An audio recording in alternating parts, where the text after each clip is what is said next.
Metrópole Entrevista. Há quanto tempo? Quanto tempo? Deve ter anos que eu não entrevisto meu amigo. Deve ter anos. Sumiu, desapareceu. Pois é, a pandemia Zé, também, né? Não gosta mais do amigo? Para você, antes um pouco da pandemia, em 2019. Como estão as coisas? Como estão as coisas?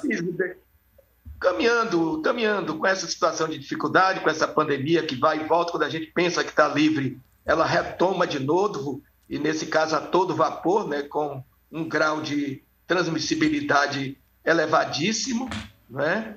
Então é algo que nos deixa numa situação muito delicada, principalmente nós outros, que já ultrapassamos a casa dos 7.0, né? Por conseguinte, sempre temos um rim que não está funcionando muito bem, é um coração que não está funcionando muito bem, e ficamos todos temerosos, né? Mas as coisas vão caminhando. No que diz respeito à criança e adolescente, nossa preocupação, e todos nós sabemos, com essa pandemia, as famílias ficam mais fechadas, né? Elas ficam mais dentro de casa, e esse, com certeza, ter contribuído para um aumento da violência sexual vitimando criança e adolescente, né? Mas a gente não tem um número, não tem um dado para isso, porque até mesmo a gente sabe que muitas vezes uma mãe fica temerosa de sair, de ir para uma delegacia, de se estar lá na delegacia em contato com N pessoas, né? Então o SEDECA está mantendo aí o seu funcionamento. Nós suspendemos durante 1 ano e pouco, mas retornamos e estamos funcionando aqui, atendendo, procurando garantir os direitos de criança e adolescente da nossa cidade e do nosso estado. Com dificuldade, mas as portas do SEDECA se mantêm abertas. Eu estou entrevistando o Valdemar Oliveira, ele é vice-coordenador do SEDECA, Centro de Defesa da Criança e do Adolescente. A pergunta é a seguinte, meu querido Valdemar, e bem prático e objetivo. Muitos pais, e eu tenho um amigo, que ele diz que não vai vacinar o filho. Não vou levar para vacinar, essa vacina é uma loucura. E engraçado que todos nós vacinamos nossos filhos quando ele nasce. Demos todas as vacinas. Mas essa aí aparece o cidadão que diz que não vai vacinar e outros pais também dizem. E eu estava ouvindo uma entrevista de um desembargador, isso em São Paulo, ele dizendo que o pai não tem esse direito todo sobre o filho. O que é que o senhor me diz? Os pais são obrigados a levar as crianças, o senhor como Centro de Defesa da Criança e do Adolescente, e os pais que não querem vacinar os filhos não estão colocando a vida deles em perigo? Qual é a posição de vocês que defendem a criança, o direito da criança? Olha, a posição nossa, de quem atua em defesa dos direitos das crianças, é de que os pais são obrigados a levar seus filhos para vacinar, porque ele estará assegurando a vida, né? Ele não tem o direito, quer dizer, nós temos obrigação, nós cidadãos, né? Nós entidades, nós que somos os governos, todos têm a obrigação de assegurar um item que reza na Constituição, saúde. Então, tem de garantir saúde para as nossas crianças. Então, sabidamente, a vacina assegura que, mesmo se a criança contrair, ela terá com sintomas fracos, né? Sintomas leves, que possivelmente não levarão ao óbito. Então, esse é um direito que a criança tem, de ser resguardada. E não é nenhum pai que pode descumprir isso, porque na hora que ele descumpre, eles estão colocando a vida dessa criança em risco. Em última instância, eles estão colocando a saúde, eles estão investindo contra a saúde dessa criança. Então, é um direito que o Estado tem, é uma obrigação que o Estado tem, que a sociedade tem e que os pais têm. É uma obrigação de levar os filhos para serem vacinados. E é estranho, Zé, porque lá atrás nós tivemos uma enfermidade, uma epidemia terrível, né, que era chamada paralisia infantil, né, que vitimava crianças e deixava muitas inteiramente com defeitos físicos, com perna curta, com isso, com aquilo. E lá atrás O Brasil só livrou-se dessa enfermidade quando os pais resolveram vacinar suas crianças. E foi graças a esse processo de vacinação que nós nos livramos da terrível paralisia infantil. Quer dizer, agora, decorrido tantos anos, né, mais de 50 anos, ainda se tem alguns pais que são contra a vacina, quando está comprovado o efeito da vacina. Ontem mesmo eu estava vendo na televisão um município do Ceará que vacinou integralmente os seus habitantes. Pois bem, eles têm 6 meses sem ter um óbito. 6 meses sem ter um óbito. Isso é função de quê? Isso é função da vacinação. Eles tiveram, nesses 6 meses, apenas uma pessoa acometida. E ainda tem pais, isso agora, não digo que é compreensível, né? Mas, evidentemente, nós estamos tendo uma campanha sórdida, urdida pelos negacionistas.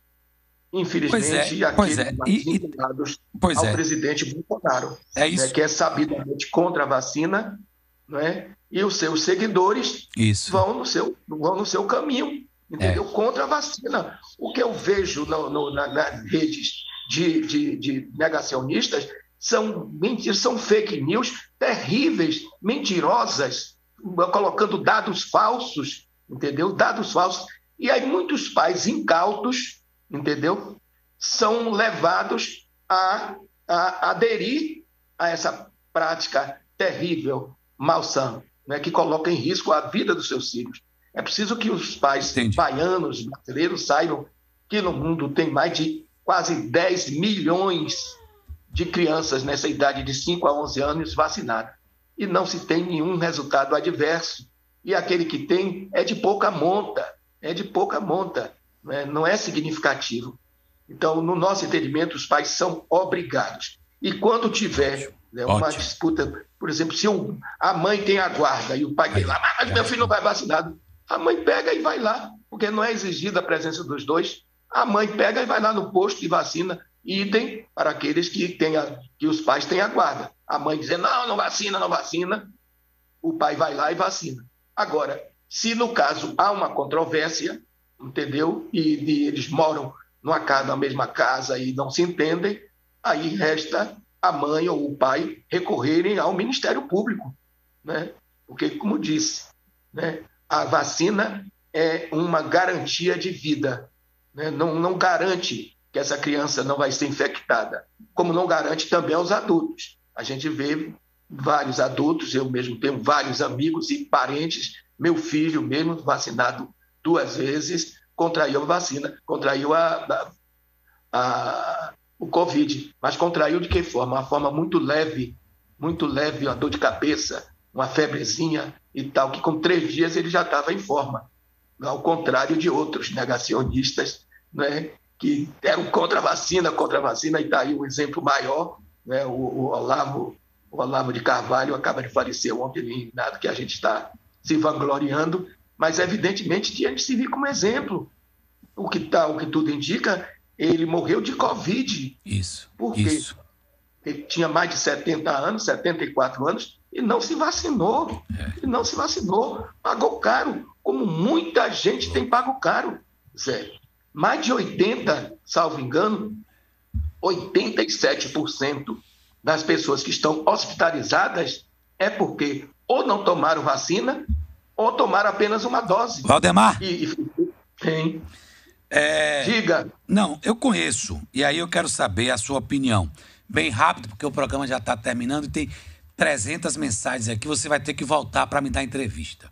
Eu conheço um cidadão que ele diz que não caia nesse conto, não é? Posso até dar o nome dele.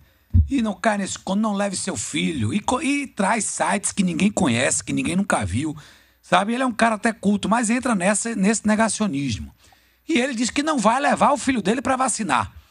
Eu posso denunciar esse cidadão ao Ministério Público, ao SEDECA, Centro de Defesa da Criança e Adolescente? O que é que vocês podem fazer para... Eu estou dando um exemplo. Para que esse cidadão vacine o filho dele? Olha, o ideal aí, Zé, é que tivesse um familiar. Certo. Um familiar é uma pessoa mais própria do que você ou eu. Eu, pessoalmente, do nome do SEDECA, não. Mas um familiar ainda dizendo, olha, meu sobrinho está lá sem vacinar porque meu irmão acha que não deve vacinar. Então, deve recorrer, sim, ao Ministério Público. Deve procurar o Ministério Público e fazer essa denúncia para que o Ministério Público se coloque.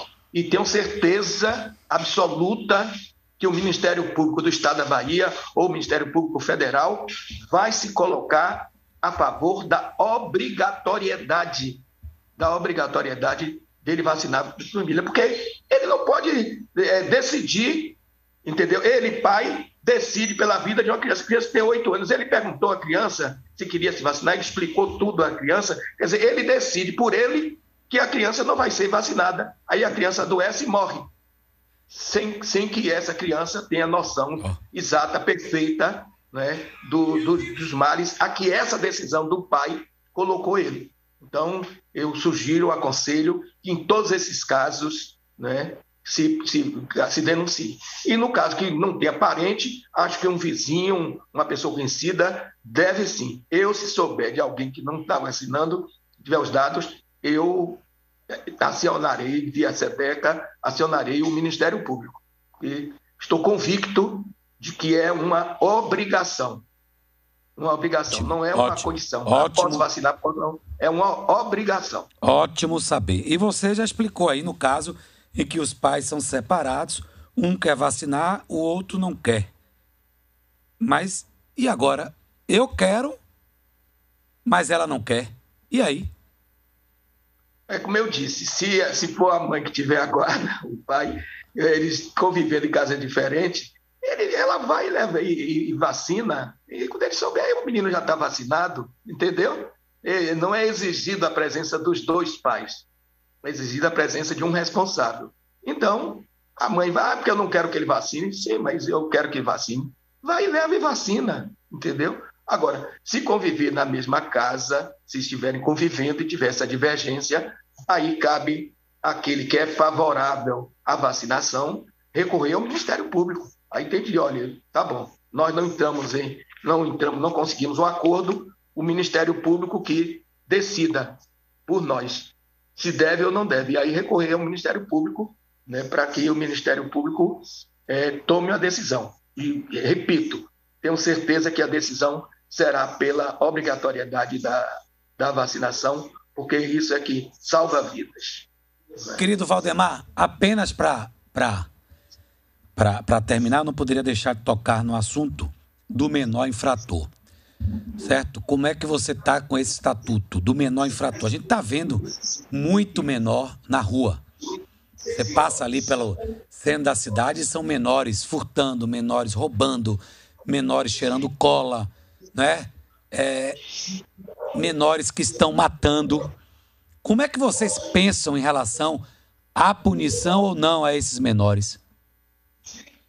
Olha, Zé, isso exige, isso não é coisa nova, você está vendo agora, mas isso eu diria que não é coisa nova, isso é uma coisa de anos e anos, né? Essa mazela da sociedade.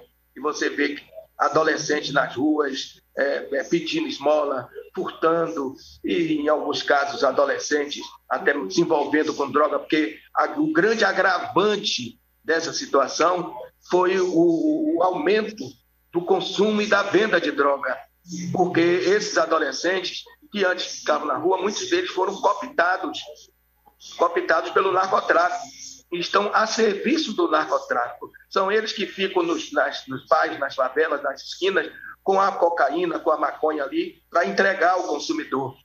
Então, isso exige uma ação conjugada, né, de governo estadual, governo municipal, governo federal. Há necessidade desses 3 entes se unirem para fazer frente a essa questão. Porque não adianta, não é prendendo esses meninos, tem que ter políticas públicas voltadas para isso, para garantir, por exemplo, ao adolescente que ele tenha no seu bairro, que ele tenha possibilidade de fazer um curso. Mas não adianta só dar o curso, porque se você der o curso e não der uma mínima bolsa para que ele no final de semana possa ir ao pagode ou possa ir na praia e tal, ele vai delinquir, é quase certo. Então, é preciso que tenha uma política que garanta a esses adolescentes que, ao tempo em que eles se capacitem, eles se profissionalizem, eles tenham, durante todo esse período, uma bolsa. E logo depois que concluir esse estudo, concluir essa capacitação, ser assegurado a eles, entendeu? Um estágio, tanto na rede pública quanto na rede privada. Estimular os empresários a conceder estágio para essas criançadas, retirando o que ele não precisa pagar, mas tira alguns impostos que compense esses empresários contratarem esses adolescentes. Eu estou convencido, são mais de 30 anos específico de luta. O SEDECA tem mais de 30 anos, está fazendo 31 anos agora, dia 9 de fevereiro, 31 anos. Eu sou um dos fundadores, né, o primeiro coordenador e tal. Então, claro que eu já tinha antes uma história de defesa dos direitos humanos, mas dessa luta específica em favor dos direitos da criança e do adolescente são 31 anos. Então, eu tenho acompanhado isso, eu acompanho essa mazela da sociedade, que infelizmente, Zé, também tem uma coisa, você sabe disso, você que é um homem sensível, essas crianças, na maioria das vezes, esses adolescentes, são tratados como pequenos marginais. Pequenos marginais. Eles não são tratados como vítimas de uma sociedade injusta, desigual. Eles são tratados como pequenos marginais, como pequenos bandidos. É assim que eles são tratados pela sociedade. Nós precisamos reverter isso. Precisamos entender que, antes de tudo, eles são vítimas. E a maioria, posso lhe assegurar, desses adolescentes que cometem atos infracionais é porque não tiveram uma oportunidade dessa que eu lhe falei, de ter um curso de capacitação e uma bolsa, né, que lhe garanta, e logo depois um estágio remunerado. Então, A questão passa pela assunção de uma política pública efetiva, mas não de uma ação, como muitas vezes a prefeitura faz, o Estado faz, uma coisa pontual, faz ali uma ação pontual e logo depois se retrai. É preciso que essa política seja permanente para que ela produza os efeitos que essa juventude necessita. Muito obrigado, Valdemar Oliveira, meu amigo, vice-coordenador do SEDECA, Centro de Defesa da Criança e do Adolescente. Portanto, ele acha que tem que ser obrigatório o pai vacinar o filho, que eu também concordo com o Valdemar. Um abraço e um bom dia.